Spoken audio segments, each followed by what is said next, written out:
Welcome food fans, picky eaters, the flavor curious, and everyone in between. Nothing makes good food better than good conversation. And your table is ready. Come right this way to the Food for Thoughtcast with your host, Melissa Reagan. But you can call her Chef. All right, let's get this episode started.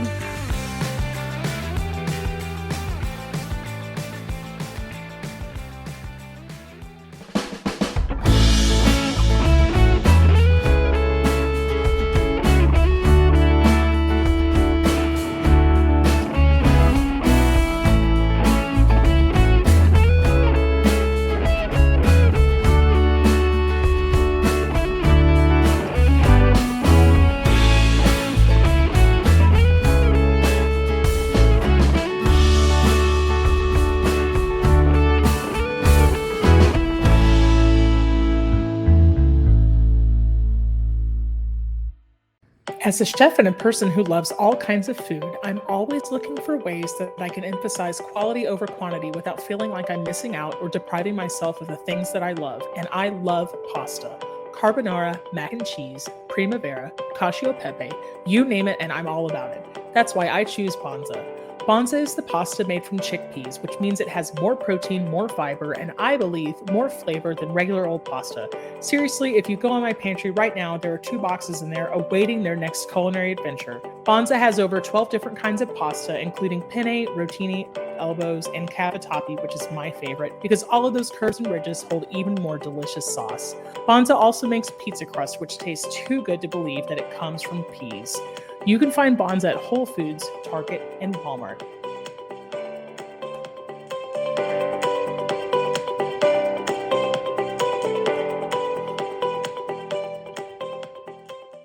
Hey there, food fans. Welcome back to the Food for Thoughtcast with me, your host, Melissa Reagan, and my co-host, Chef Steven Gonzalez. How's it going, Steve? Hey, everybody out there in podcast land. How are y'all doing? Amazing. Well, Steve was the co-host. I'm just kidding. So, how are you doing, Steve? What's going on? I'm good. Just enjoying a productive day off, cooking, having fun. And What was on the menu for today? So we did a pumpkin cheesecake bread. And Nice. It was, I don't know about you, but I really don't mind like the pumpkin breads and stuff like that because they're so dense and rich. And it just makes for like a really good like breakfast accompaniment to my coffee, Nice. And of course, it makes your house smell really good too. So yeah. Well, we'll have to talk about later on in this episode why I'm a pumpkin pariah, but I would try it. It sounds tasty. So as I always say, my name is Melissa, but you fine folks out there can call me Chef. And I have to ask you, Steven, what was the most amazing thing you ate this week? We did a focaccia sandwich with some leftover pot roast, and I made just like a little salsa with like peppers out of my garden and just a little coleslaw, Simple, delicious, and a good way to use up all your leftovers, I don't know about you, but do you ever find challenges just to use up all your leftovers? Yeah, sometimes I have various bits and things in the freezer from different meals, and all the flavors don't quite complement each other, so I end up making some pretty weird business happen. Like, it's a little questionable, but it's only for me to eat. So yeah, that's when you just put words on a wall and throw darts, and wherever they land, that's combined, Yes, exactly. Well, I went to the fair again yesterday, so the most amazing thing I ate this week was, of course, the fried pho. Yeah, just phenomenal. That one, I think, stood out. It was one of the best. It was phenomenal. Okay, I'm done. I promise.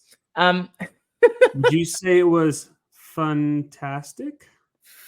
Fantastic? Yes. Okay, I accept it. I kind of slipped on that pun, but it's okay. I'll take it. My pun skills are... Your punning skills are going to grow. They're like a muscle. Right. You have to. It's like a muscle. You got to exercise it. So, yeah. All right. Hey, tonight we want to talk about fall flavors.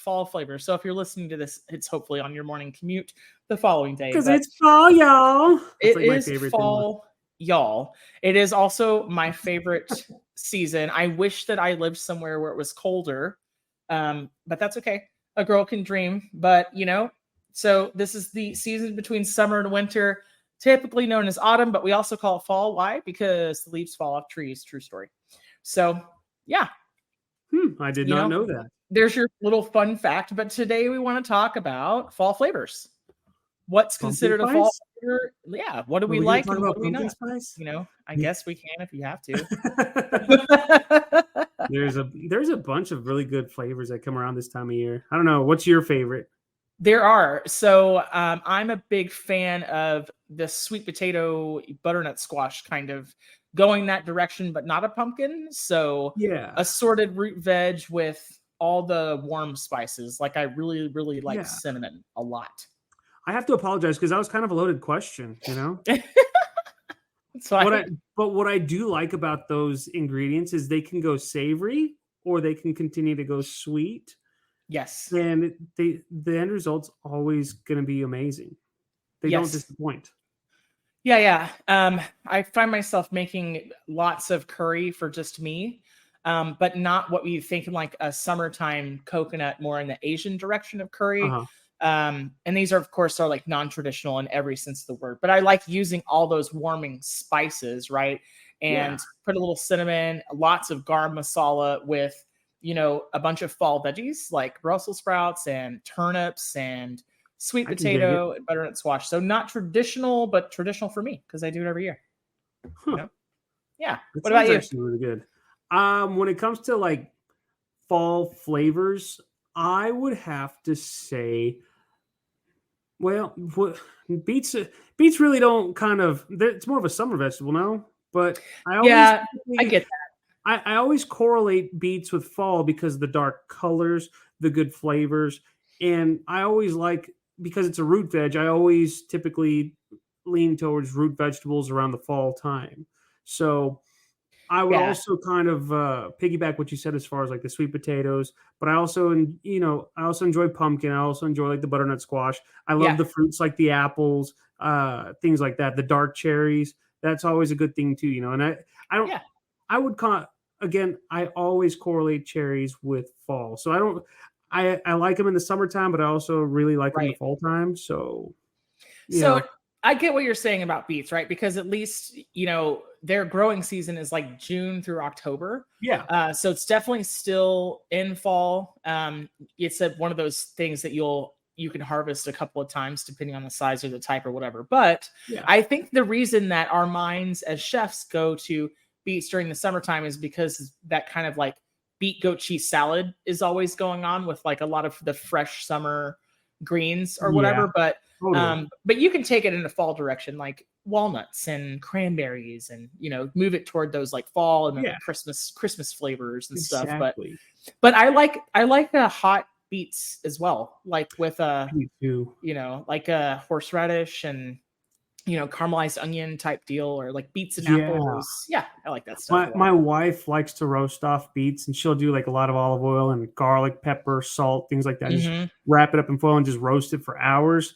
And it's always so soft and tender. And then, of course, I always enjoy that, like with some like Brussels sprouts and broccoli, stuff like that. But I have to have it charred, so you get like the warm, soft beets with that crunchy broccoli and all that's got that nice char flavor to it. Yeah, to me, that's just great. Right. Well, there's something, we've gotten really, really far away from it now, but there's something to be said about fall foods mostly being root vegetables and hardier things that could survive in a root cellar, for example. Like now, not everybody has a root cellar tacked onto the side of their house, but before modern food preservation, or more modern food preservation, right, when we were using like the older methods like canning, pickling, and keeping things in a root cellar, like it was a ton of cabbage and a ton of potatoes and everything else. And you ate it a lot during the cold, or during the colder season, right? During winter. You prepared for winter. Yeah, exactly. Dude, Brussels sprouts are money. The little baby cabbages, they're so good. Oh yeah. They are so good. Did you like them as a kid or no? It's really hard to think about a food I didn't like as a kid. I think it's part of the problem. I can honestly say that I never had Brussels sprouts as a kid. Really? Yeah. Do you remember way back when, what was it? Ernest, that the movies Ernest Goes to Camp, Ernest. Did you remember that movie Ernest Scared Stupid? Yes, it's a And classic. yeah, Duh. exactly. And then what turned me off from Brussels sprouts is because like Brussels sprouts, like I guess repelled or pushed the bad guys away. Yeah, yeah. Yeah, the bad guys couldn't stand Brussels sprouts. So I was like, Right. oh, well, if the bad guys don't like them, why should I like Brussels sprouts? They get a really, really bad rap, but it doesn't have to be that way. And it's one of those things like asparagus, how I feel like if you ate it out of the can as a kid, you have to find the right way to cook it as an adult. So you and I know, right? Like as chefs, to make Brussels sprouts not bitter and cook better, right? You have to cut the root end off. Yeah. Mm-hmm. And they're really, they do really well, like split in half. Yeah. Like pole to pole, if you're thinking about the earth, right? Or if you're thinking about your old elementary school lessons, like hot dog way, not hamburger way. So not through their hemisphere, but pole to pole, top to bottom, split them in half. I don't know if you remember this or not, but we made this really great braised cabbage when we were in culinary school. That was like a red wine vinegar, brown sugar. I think it had pecans. Maybe it had more some like beer. A borscht or something like that, or was it like just a side? Well, this was in like the sides and veg class, but it had apples in it too. It was like apples, jalapenos, red wine vinegar. Yeah, like brown sugar. So it kind of had this sweet and sour thing going on. It was like a sour, kind of like a modern day, not kraut, but like to go with like sauerbraten or something like that. But I took that same concept some years later, and I got to where I would I would soak dried cranberries. So cranberries associated with fall, more into Christmas, but I think fall too. And so I would soak dried cranberries in red wine to rehydrate them. And then I would saute them with onions and bacon and put them with roasted Brussels sprouts. Like, oh my gosh. You had me at bacon. You kept me with Brussels sprouts. Yeah. But I think the reason why Brussels sprouts have such a bad rap is because if you talk to, for example, our parents, they would say, I had them growing up as a kid and my mom would boil the hell out of them to where they were mushy. And that was it. Like, you don't ever hear them talking about, well, they added butter, they added salt, they sauteed. They boiled them until they were mush and then just put them on a plate. I think that's why they have such a bad rap. And that's why I had such a negative connotation of Brussels sprouts growing up until I actually had them and realized, oh my goodness, they're really delicious. Yeah. I mean, so using acidity to form like a really great flavors aside, right? And it works with cabbage too. But, since a Brussels sprout's just a baby cabbage, there is very much a fart smell quality to overcooked cabbage of any size.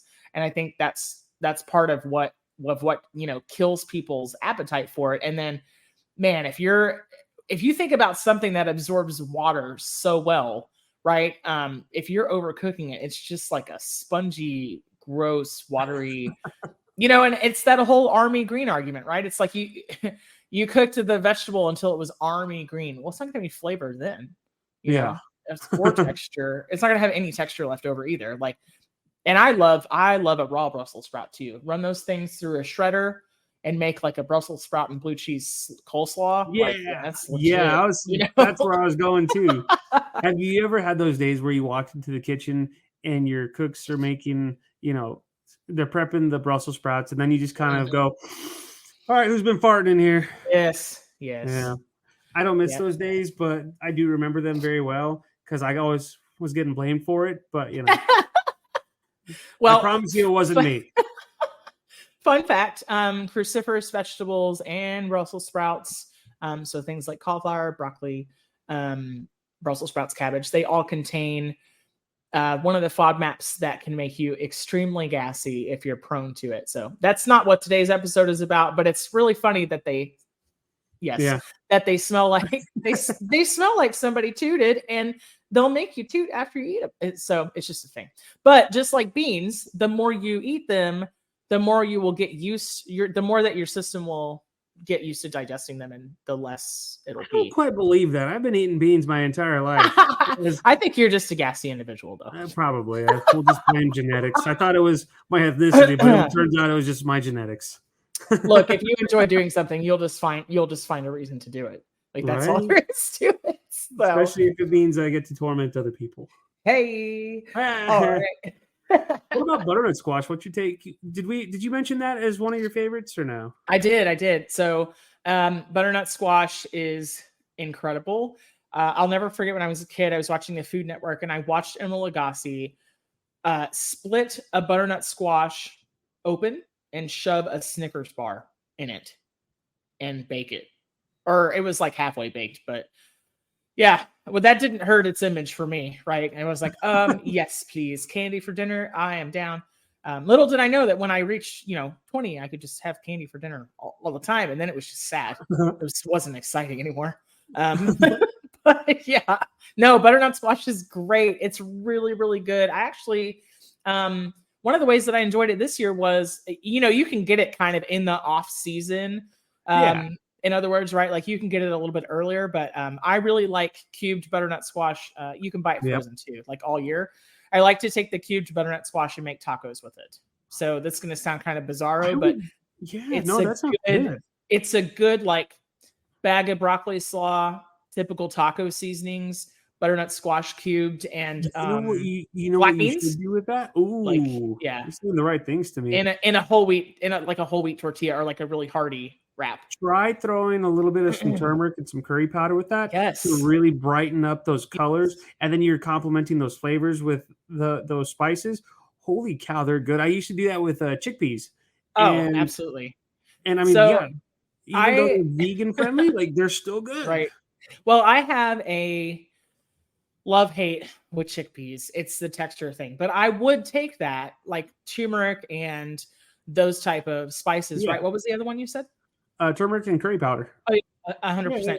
So I like to make a tray bake with that. That's cauliflower, butternut squash, sweet potato, and then I'll throw like turmeric and cinnamon, garam masala, and curry powder and everything else, and then hit it with a little yogurt at the end, like a sour plain yogurt, and it makes like a really good like fall side dish. But garbanzo beans for me, dude, it needs to be hummus or it needs to be like roasted into chippies. Because anything in between that is just like weird. But I would do that with like white beans it's the skins. They never really quite cook. Well, I don't like that. Fair enough.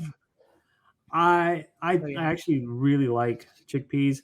I tend to go more canned than cook them, from a raw state personally, but it's just to save time, Recently, I mean, I think beans are 100% considered fall too, because if you think about the food cycle, in the pre-refrigeration days or like the pre-automation days, right? Like people were picking the dry beans and canning them or, saving them dried and using them for, sometimes it was like their main meal, right? Beans and bread of some kind. For me, like I tried to cook chickpeas from raw and I soaked them for 2 days, boiled the crap out of them on the stove, and the texture never really got to where I wanted it. And I was like, this isn't worth the money. Like I'll spend $1 on a can. I'm okay with it. I agree. What I really like about the fall flavors though is you can always go darker colors. Like one of my favorite things was the beluga lentils, and then you add just like a little bit of some squidding to it to like make it even darker, and it just really pops on a white plate. And then of course you put whatever other components you're doing with whether it's like a cruciferous vegetable or like a mid-rare steak or something like that. You cut it open, you have all those colors just complementing each other. Holy cow. Yeah, I mean, we eat with our eyes first, So, yeah. And I'm all about like the natural food coloring versus like actually adding food coloring. And I remember one time I talked about adding food coloring to a dish, and the chef at the time was like, dude, are you crazy? Like, do it naturally. Like, it's a whole lot better. And of course, this was when I was like 19, 20, before I knew any better or how to do it. Were you like trying to make like Smurf rice pilaf or something like that? I don't even remember what it was, but I just remember joking about it. Like, oh, let's get a deep red. We can get food coloring. And the chef just was like, whoa, dude, no. Whoa, Steven, come on. Man, you were like public enemy number one. You didn't even know it. It was like you were just trying to red 40 everything. Like, fortunately for me, I was the rookie. So they took me under their wing and said, let me show you a better way. So But Yeah. yeah, I mean, like I said, like those dark colors really just go well on plates, especially this time of year. And then whenever I think of fall now, I'm a little bit ahead of myself because I think braising's more like really cold weather. But I also think that now that we're getting into the cooler weather in certain parts of the country, Right. braising is always a good way to go too, you know? Yeah. I mean, 100%. Like, I think that at least in Texas, and I can't speak for everybody, but like, any excuse to not heat the entire house up. So a lot of braising you can do in the crock pot or on the stovetop, and you're in luck because, like, yeah, we're gonna do an entire braising episode coming up. I'm Yeah. super I like excited that. about it. But yeah, and then sweet potatoes, you're down, right? Sweet or savory applications, yeah, Yeah. Yeah. Oh, yeah. big time. Well, now correct me if I'm wrong, or at least, throw your 2 cents I in. always do. What I always do. whenever I do whenever I do savory sweet potatoes, same thing with all my green vegetables. I char the hell out of them. And Yeah. like when I'm dicing them, I'll get a good sear on them. And I just love that golden color, like that borderline char color. Mhm. For me, that just looks so cool, you know? So are you a skin, like, if you're gonna eat a baked sweet potato, you skin off, or Oh, like, do you eat the skin on, skin, yeah. or No, yeah? I'll eat the skin. I don't care. It's apparently got a bunch of vitamins in it too, Yeah. you know? I mean, Mm, besides the fact that it's good for you, but like, there's a lot of, I personally like the texture of a sweet potato skin more than I do like a russet skin. yeah, same. Now, let me So ask you this. If you do a baked sweet potato, do you do like the cinnamon butter or do you just do regular butter or do you do no butter? me, I'm always chasing that sweet and savory. So I'm gonna, Yeah. most of the time, if I'm somewhere that offers a baked sweet potato, I want them to dress it like they do the regular potato. I want butter, cheese, sour Yeah. cream, green onion, and bacon so I can get all the salty and sweet. You know? Yeah. I was gonna say I don't always add I just add like butter and stuff like that, like maybe a little Yeah. extra salt. Because like I said, my wife has me so spoiled with like that garlic powder and all that to where I don't need anything else really. Like it's just Well, good just like that. so at home, I am far too lazy to be making compound butters. I mean, I get it, but like, Same, yeah. I'm typically not doing it. So if I'm going to do something like that, it's going to be like, softened butter into the top, like split open a baked sweet potato, and I'm going to like sprinkle the cinnamon on it, right? Yeah. Or I'm going to like hit it with maple syrup, and a sprinkle of like brown sugar. But a lot of the times, maybe to miss out on all the times I never got it as a child, my mother was not huge, and still is not, on marshmallows on sweet potatoes. So I always looked for, dude, it's candy you can eat with dinner. Like, come on. Right.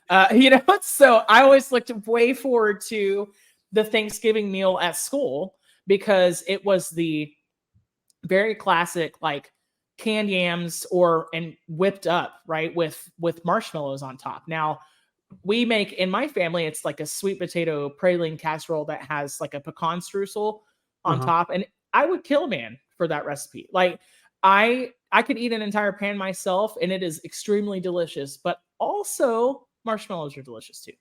So, Marshmallows are amazing. I and you got to char them a little bit so you get the bits. Like, You know what's the funny is burnt I like them bits. toasted, not charred. Oh, get out of here! Yeah, I know. Yeah, I like charred vegetables, but I don't like charred marshmallows. I Yeah. don't know. Well, hey, all the way back to episode 1 of the Food for Thought cast, charred vegetables taste amazing because of the Maillard reaction. I mean, it's science. Yeah. So it's really, really so good. Yeah. I was gonna say, like for me, I want to call myself a one-trick pony with like sweet potatoes and No, you're and not. butternut squash because I can always make such a good bisque out of all that too, Of course. But the reason why I don't say that about myself is because again, I like to make hashes and other side dishes and all gratins and all sorts of stuff with like sweet potatoes. I'll even do that with butternut squash. It's hard to do. It's a lot of labor, especially because butternut squash is so hard and especially if you're gonna go take it through a mandolin. But yeah, I always like to just make like a good soup out of that too, or is it just me? No, I like to as well. One of the things I did this year when it was way too hot for soup was I tried one of those, dumb TikTok recipes. It was like a gram for grams. I think 65% or higher dark chocolate. You would blend it in the blender into cooked butternut squash. and you would pour it into a cake pan. And of course, the finished product on the, the TikTok video shows like a thing that's sliceable that looks kind of like a mousse pie. It did not work like that, but I can report that it makes an incredible cold pudding. Like, not even joking, like really, really good chilled pudding that is completely vegetables and dark chocolate. So really great. Yeah, really great. Now, for one person, I did make one entire butternut squash worth of pudding. Can report that was a terrible idea because you can only eat chocolate pudding for breakfast, whether it's real or not, quote unquote, real or not, for like 3 days. And you're like, this has lost its charm. Like, this is a lot. Yeah. This is Can't say I've ever done that for breakfast, but yeah, I can see that. Yeah. Well, I put some chocolate protein powder in mine, and I was eating it with like sugar-free whipped cream that I had mixed with like plain yogurt. So it had a protein component too. And I can't remember what I was putting on top, like keto granola or something. So really, really good idea in theory. I just overdid it. And when you overdo something, it's like, I don't want to eat that again. Yeah. I'm going to give it like a year. Yeah. So I don't make the soup that often at home. I like to add apples to mine when I do. Sometimes I'll make it for my parents. They don't like fruit and food, so I'll leave it out for them. So I always find myself whenever I do like a bisque like that, whether it's sweet potato, butternut squash, even pumpkin, stuff like that, I will always add those like that salty flavor of like the bacon or like the toasted pumpkin seeds or all like, yeah. I always have to do either like chorizo, bacon, or I'll do like some sauteed shellfish, I have never gone like the shellfish direction. I know that it does sound good. Like I can completely see how it would work. For the salt component, when I'm doing like the final blend, like I'll roast butternut squash, onion, and a couple of like peeled russet potatoes to help that creaminess because I'll do it without adding any dairy at the end, but you can totally add like heavy cream and it makes it super rich. But before I puree it, I will add things like ginger, and then for the salty component, sometimes like Parmesan or soy before I add the actual salt. So yeah, there's a lot of directions you can go with it. But I have pumpkin seeds. I don't know why I never thought of pumpkin seeds though, because I have them in the pantry. Yeah, you just save them for the very end. You garnish with them, and then you have like some creme fraiche or something, or sour cream. I mean, it depends on how big of a step you want to take with it. I love that you think that I garnish at home when it's just for me. No! So when I do this at home, I literally just throw stuff on top, and if it all sinks and it's great. Do you say bam? No, I say ahí está. Here it is. Got it. Yeah. And so I always make the mistake of putting like the soups in my Yeti cups. And I drink soap. Yeah. I put my soup in those Yeti cups, and they just stay like so hot. Like it'll just, burn all your taste buds and burn your mouth. But, and then you can't taste anything for a week. So you could eat like all the dill, right? Yeah. Afterward. That's the only time you'll see me eating pickles. Yeah. But then the other one is, like the apples and all that kind of stuff. You mentioned that briefly, but right now is like the most ideal time for like apple pie, in my opinion. I know 4th of July is a big apple pie holiday, but I think fall is even better, Yeah, I mean, it's very much like American is apple pie, so it becomes like related to that holiday for sure, right? But you're 100% right. Like the apples are the season you're looking at is fall for sure. And then when you're eating an apple, is it green or red? I will eat both. I have no preference of one over the other. Yeah. It all depends on what kind of mood I'm in, Sure. But I always have to cut them up. I can't just eat an apple like whole. Like I always have to cut them into wedges and stuff like that. Do you peel them or no? Nah. Are you like the caramel apple guy? If I do that, you're going to laugh at me, but I have to eat them with a fork and knife because I hate getting all sticky. Yeah. You won't eat a caramel apple off of a stick? No.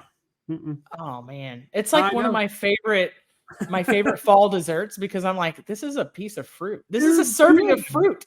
You Don't get me know? wrong, they're good, but I just hate being sticky. Like I will. So you're like you want like the little pre-made, not pre-made, but you want it portioned somehow, right? Where you're just dipping an apple slice in caramel. I could do So that it's less too, but messy. Yeah. yeah. I I made can, I made candied apples a couple years ago for yeah. Halloween, Yeah. and I did those, and I made the candy almost like with an orange, like Yeah. colored to it. And they came Yeah. out looking like little jack o' lanterns. That was Did super cool. you make a hard candy shell? Yes. Okay. And Nice. again, I had to eat them with a fork and knife because I refused to get sticky. Plus my candy came out really hard, so I was afraid of cracking a tooth. 100%. Yeah. So when you eat wings, do you like put them up to your face, or you? No, I'll eat wings with my hands and all that, but like How's it different? Because you can at least wipe sauce off, and then with sugar when it's on your hands and it's sticky, I don't know. Okay. No, I get With it. that being said, if you get a glaze like a sweet soy glaze or something like that, You're then done. you're sticky and you're and then I'm just contradicting myself. And you're angry. Yeah.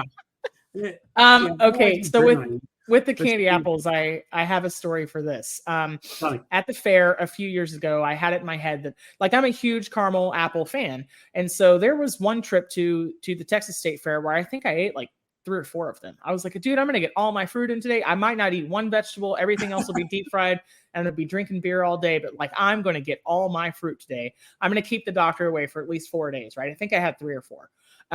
It's a couple with nuts on the outside, a couple without. But I had it in my head that I was like, this is going to be the year where I eat a candied apple. And it looks, right, when you're looking at it in a display case, that the classic red candied apple, you're like, okay, this looks like it could shatter, right? Like it should crackle because it has this like shiny veneer, right? But I'm like, I don't understand how this is going to work. So they hand it to me and I have it in like the paper cup that it's in. I ended up shifting the paper cup around to wrap the entire apple and trying to like Hulk smash it against a concrete pylon just so I could get at it, because I was like, dude, every tooth in my mouth is about to break right now. And I didn't know how to start it. I didn't know how to start the thing. So I ended up smashing it into pieces, like pulling the stick out, throwing it away, and like eating it in pieces because I was like, dude, I'm going to break a tooth. Yeah. I can't. How do people eat these? I don't understand. Can you imagine you break one of your front teeth on a candied apple and then you have to smile and everyone can see it? Ugh. I know it's probably happened before, but for sure. I don't know if I can do that. Yeah. I'd rather be safe than sorry. What about like the chocolate covered apples and stuff like that? Like what are they? All like about it. Turtle apples and all that stuff. All about it. Yeah. Any dessert thing you want to dip an apple in, if it has the sprinkles, like the regular sprinkles, if it has the non-perils, if it was on my trip to Disney World, it was covered in marshmallow fondant and it looked like Mickey Mouse, like a Mickey Mouse jack-o'-lantern. I could, had they not been $12, I would have eaten like 3 of those. Yeah, I'm all down for it. I would be about that too. Yeah, totally. What if so in the Midwest, they make those salads that aren't really salads, right? Like make Jell-O salads and whipped cream and candy salads, which we can have like a whole episode on that too. But they do make a really famous like Snickers green apple salad. And as you eat bites of it, it tastes like caramel apples with chocolate. Like I'm all about it. I'd be about that too. Yeah, totally. I'm all about it. So I have to confess, my favorite, absolute all-time favorite fall flavor, candy corn. Done. No, it really isn't. But I wanted to throw that one in there because we're getting closer and closer to like Halloween and whatnot. So yeah, like have to put it in there. But yes, candy corn belongs in this episode. No, I totally get it. I totally get it. It's one of those things. What about popcorn balls? Quintessential fall food? I could totally do popcorn balls. Yeah. Do you do them more like the Rice Krispie treats where it's like the marshmallows, or do you like? Oh, I've never made a popcorn ball, but I will eat them. A lot of them. Because I was gonna say that's how I do it, but I always have to do like the movie theater popcorn where it's super buttery and super salty, and then you get like that sweetness of the marshmallow, and then you can add, of course, whatever you want to it. But yeah. So I think the classic is probably not marshmallows, right? Like it's probably held together with like some sort of corn syrup mixture. Like somebody will have to chime in here if they've made like a traditional popcorn ball. I know I have a couple of friends who do, but yeah. I will. Fall is one of those times where I will drive home from the grocery store with more snacks and treats than I will groceries, because I love every flavor profile, like the caramel apples. Like I'll buy a crap grocery store one in a heartbeat because there's something about that flavor that makes me feel like it's fall. I can see that. Yeah. And what about apple cider? Apple cider? Cider. Cider. Oh, I heard apple cider. I was about to say, wait, we are on a totally different wavelength on this one. I think you've been smoking your breakfast. I don't. So, well, wait. We have to go back to this though. I know you misheard me, but like, yeah, I want a burger patty. What about a maple breakfast sausage patty with a slice of smoked Gouda in between two Granny Smith apple slices? Like, I would kill that. I would probably have to. Well, barbecue sauce or something. I would get down with just that. get a quick little grill on, or like a saute on those apples. Like slice them real thick. Yes. Yeah, you might have to do that. Dang, but we'll go back to the apple cider. Yes. All right. Back on track. I would totally smash some apple cider too. Hard cider or not? Hard cider. Yeah, I do both. Yeah. What about hot or cold? Both. Yeah. Totally. Yeah. I've cut back a lot on the alcohol lately. I don't know why. Maybe I'm just going through a phase, but in the past I have done it with, like different spirits and things like that. And of course it's always going to be great. Well, we don't live in a state where it gets cold enough to make your own, but up north you can sit a jug of apple cider on the porch and let it ferment and become hard cider, which is a favorite of many there. Alas, I do not live in a state where that's possible because all you'll get is like botulism. So yeah. I love hot apple cider. I love getting like a hot caramel apple cider from Starbucks as well. I love those flavors together, obviously, a lot. Can't say I've ever done those, but yeah. Oh man, it's tasty. Well, it's something you could make at home, super easy. Also, did you ever drink hot apple cider as a kid with the cinnamon red hots in it? I never did that. Oh, you should do that.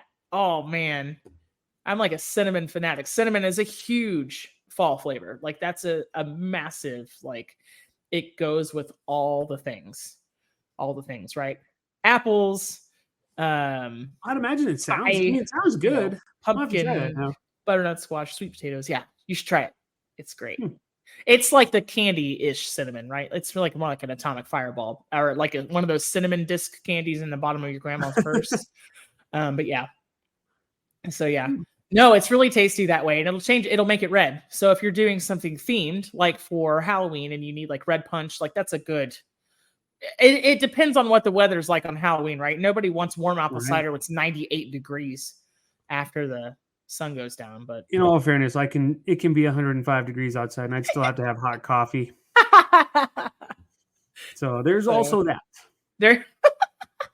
So yeah, I get it. If someone puts out hot apple cider and it's 98 degrees, I would still drink it, but then I would have to go get something cold and refreshing. Right. All right. So apple pie. What are you doing there? Do you want double crust? Do you want crumb topping? Streusel? Do you want caramel? Yeah, streusel. Yeah. Oh man. Double crust is always good, but I don't know. I'm not much of a crust person. Like I prefer graham cracker crusts over like traditional pie crusts. I can't explain it. I just do. But yeah, streusel to me is the bomb. That's like the best topping for it. Have you made apple pie with graham cracker crust? Because it seems like that wouldn't work, but you could do it cold, right? Yeah, totally. I mean, you could do anything. Yeah, you could do anything with graham crackers, but you also have to find that like good something to keep that crust from just turning into mush. But even then, totally, yeah. But then the problem though is you want to have it cold though, so that way like all that butter will harden, and then you can actually cut that crust.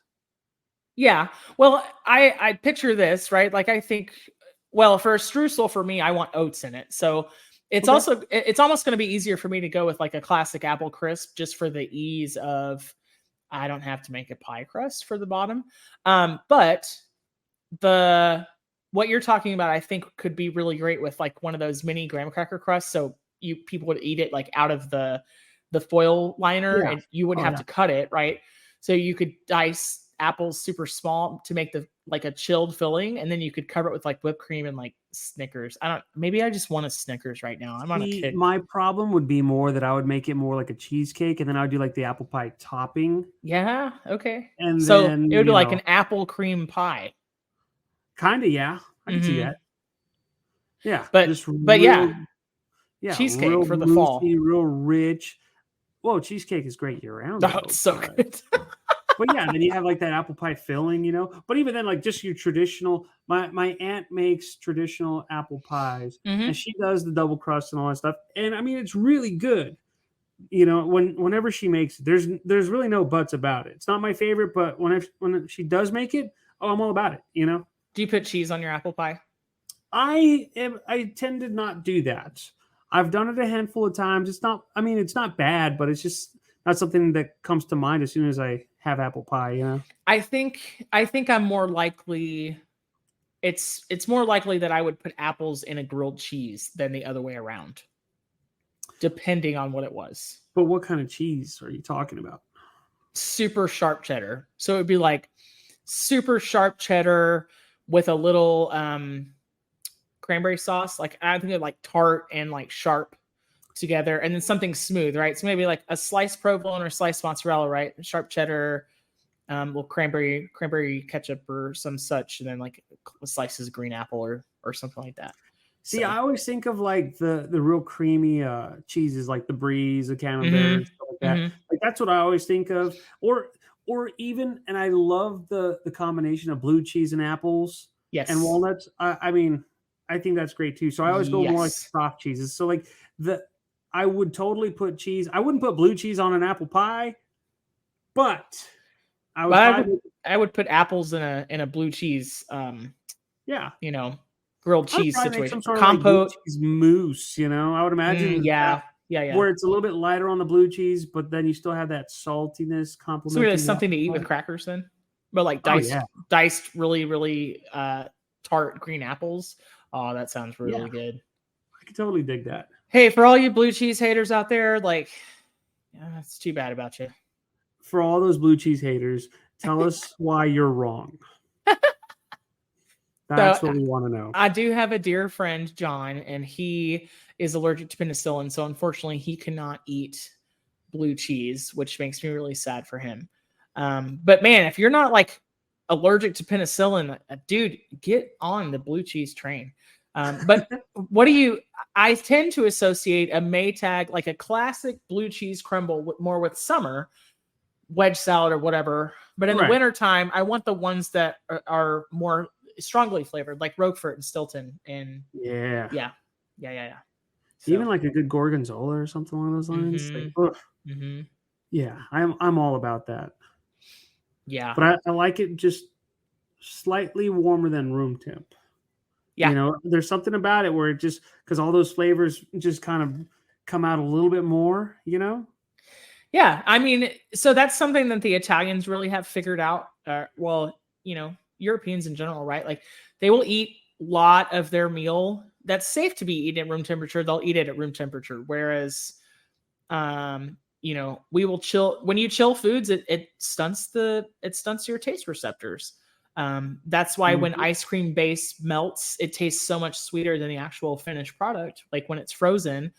But if you are dining in, if you're visiting a European home, it's more likely that part of your breakfast meats and cheeses have been out just a little while to temper, right? Yeah. Because the flavors are more pronounced.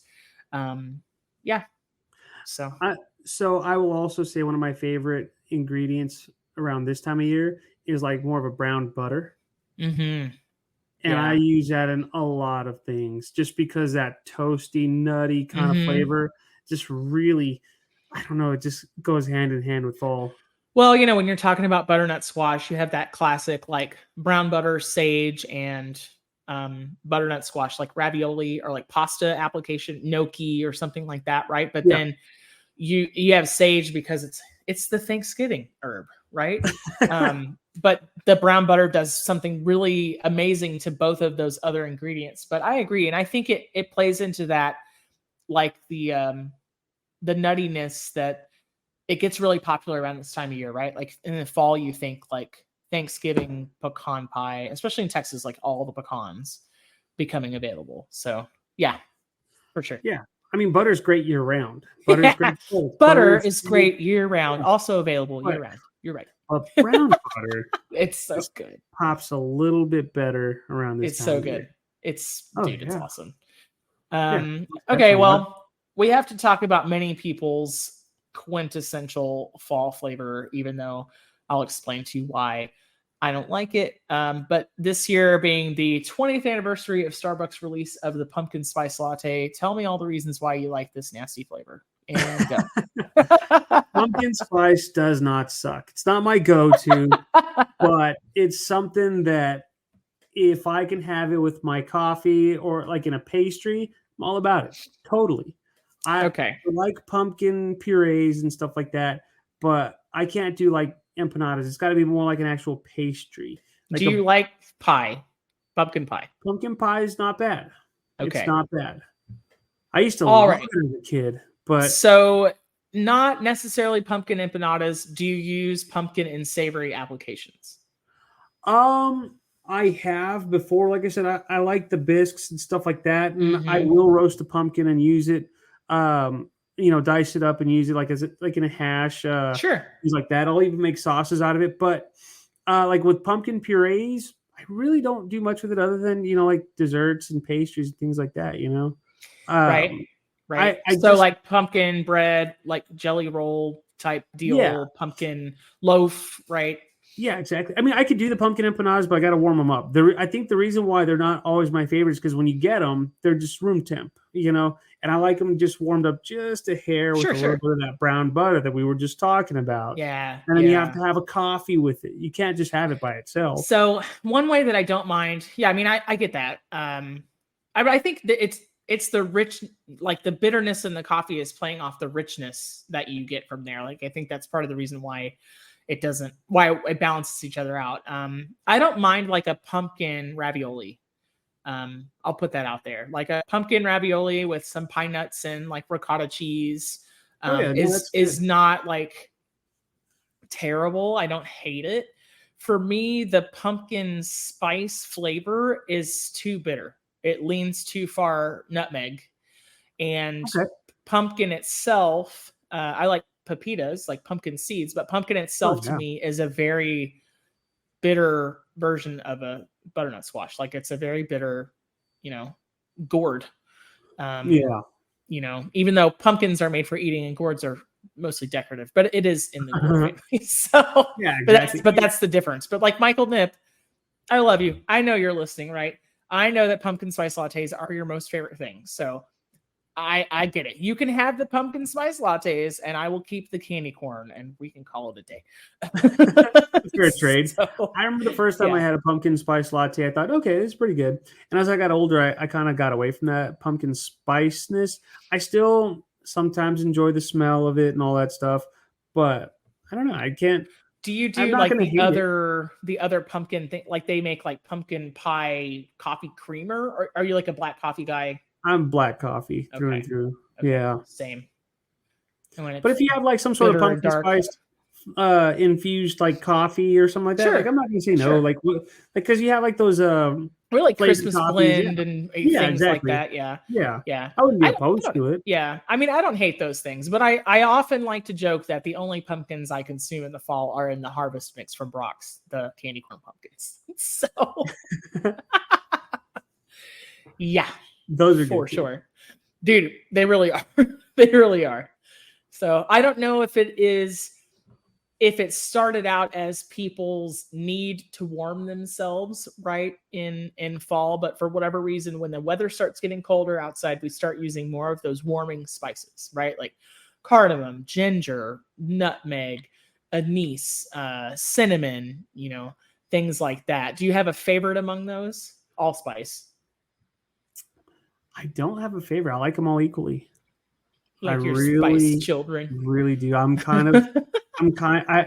they're all my favorite spices. These You are all your know, favorite it's like spices. asking a parent like who's your favorite kid. Like they're always gonna say they're all my favorite. All those spices, they're all my favorite So- because it reminds me of a better time. Well, not a better time, but like a simpler time, I should say, when I was young, and like life just seemed easier. So those flavors just so it's kind of remind sentimental me of for all you. that. Yeah, the It's cardamom.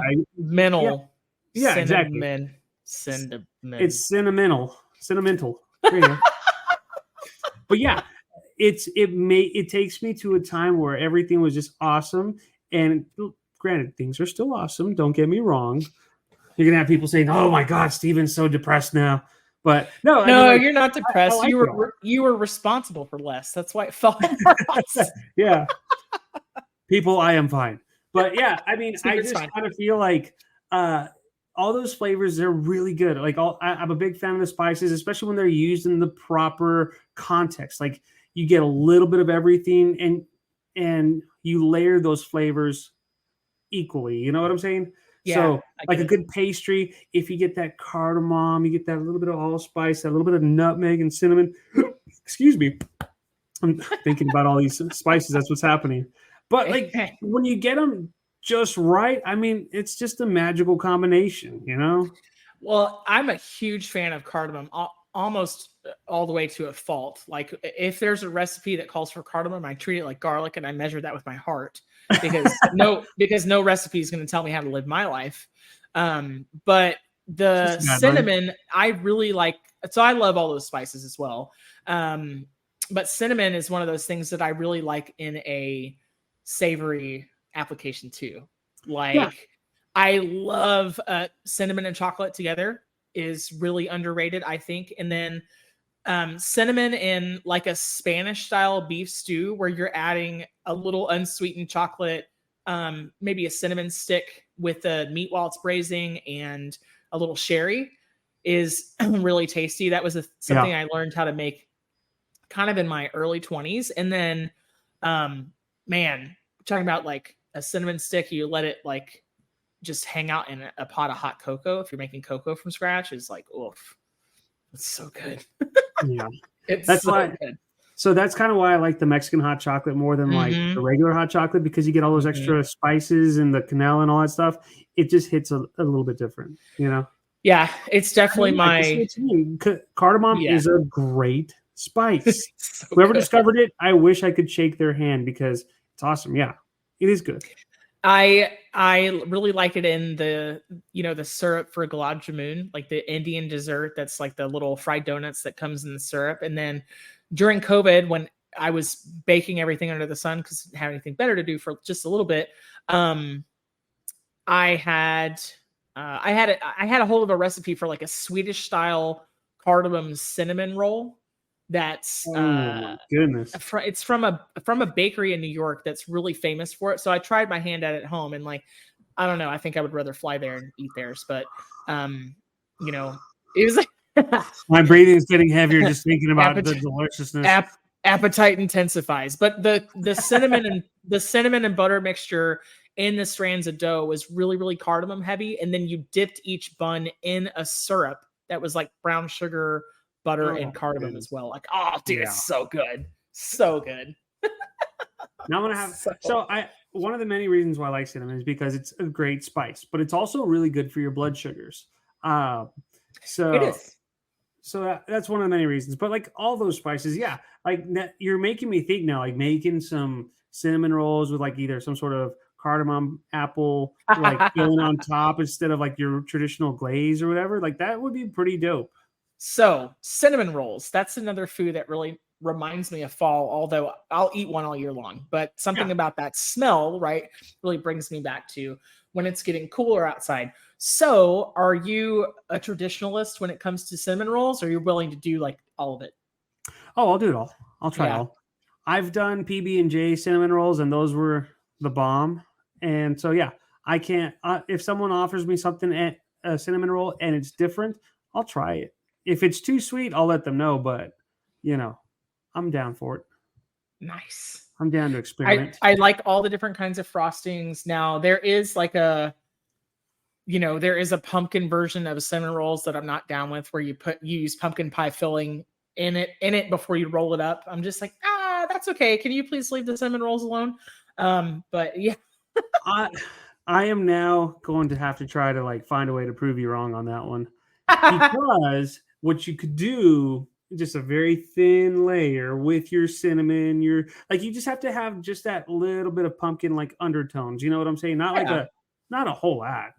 I think I might like it better if the dough was like pumpkin puree based, right? So I might actually like it better because it's just a little bit of the texture and the taste thing.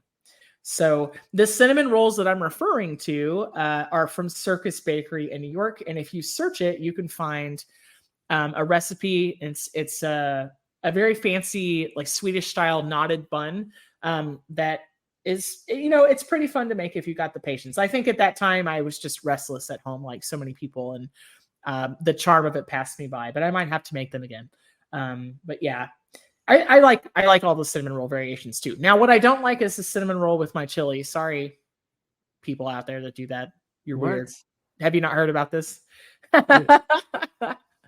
This is a new one for me. It's a whole thing. It's a whole thing. Chili is like another thing for me, dog type of deal. It's another thing that reminds me of fall though, because you've got football and chili. And cornbread and everything else. But yeah, it's much beloved in some regional parts of the Midwest. And then here and there in Western states like Wyoming, Washington, people will eat a cinnamon roll with their chili, or they'll dip it in there, which sounds ungodly, but to each his own. I know your face right now is like pretty excellent.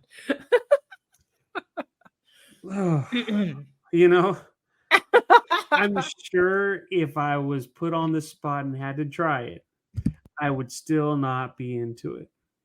Look, I've eaten a lot of weird things, sometimes just to say I did. And I like sweet and savory. So I'd have to put my money where my mouth is and eat it, right? I'm just saying it's not something I would seek out, But if my whole shtick is that I like sweet and savory at all costs, like, yeah, I can see that. Would I enjoy it? And probably not necessarily, but I could check it off a list. I feel if you did that, you would have to remove the icing and you would have to make your dough. It would have to be a lot less sweet. No, dude, you could go on full out. You got to eat it like they do. I could see like the cornbread and chili because I like cornbread and chili. Of course. But a cinnamon roll and chili, how about a cornbread cinnamon roll?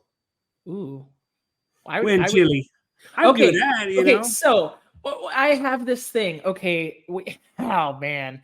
There's this Dave's mix, this cornbread mix out there in the world that I've seen at Walmart before.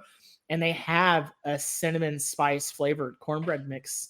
And I famously took a picture of it and posted on Facebook one time and was like, this is terrible.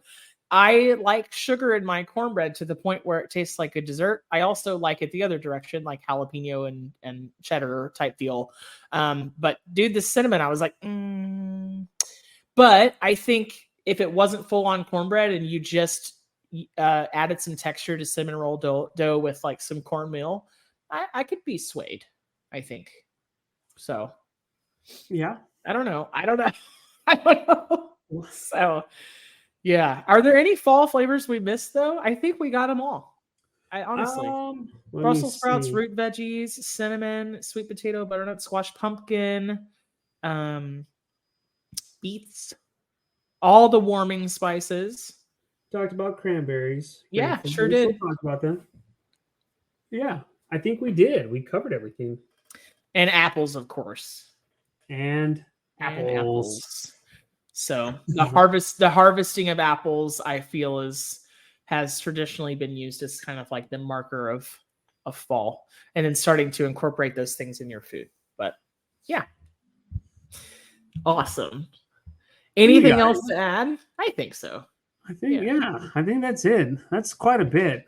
It's been an hour. If you're still listening, thank you so much. Thanks for hearing us just kind of rabble on for about an hour. Yeah. rabble.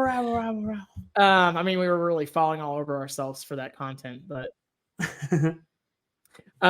yeah, Steve, why don't you tell us where we can find you? Find me not eating cinnamon rolls and chili here in West Texas, or online at chefstevengonzalez.com, or on social media with Chef Steven Gonzalez on Facebook and Instagram, Chef Stegons. Yeah. Awesome. So as always, I want to hear from you on social media. Tell the Food for Thoughtcast what your favorite fall flavors are, why or why not, why you love and why pumpkin. is it still candy corn? Yeah, and why do you still hate candy corn? We want to hear. So the foodforthoughtcast.com, also on Instagram, also on Facebook. Please shout out to us and we'll get back to you right away. I hope that you are having an amazing week so far. Think about the flavors of fall and how you can use them. For Steve, I'm Melissa. Take care. Bye. That's a wrap for today. Until the next episode of the Food for Thoughtcast, make good food, eat good food, share it, and be kind to one another. Thanks so much for listening today. You are part of what makes us special, and we are so glad you joined us. Don't forget to rate, subscribe, and leave a review. Just like food, delicious podcasts are better when you share them with others. Come back for seconds wherever podcasts are served, and we'll catch you in the next episode of the Food for Thoughtcast.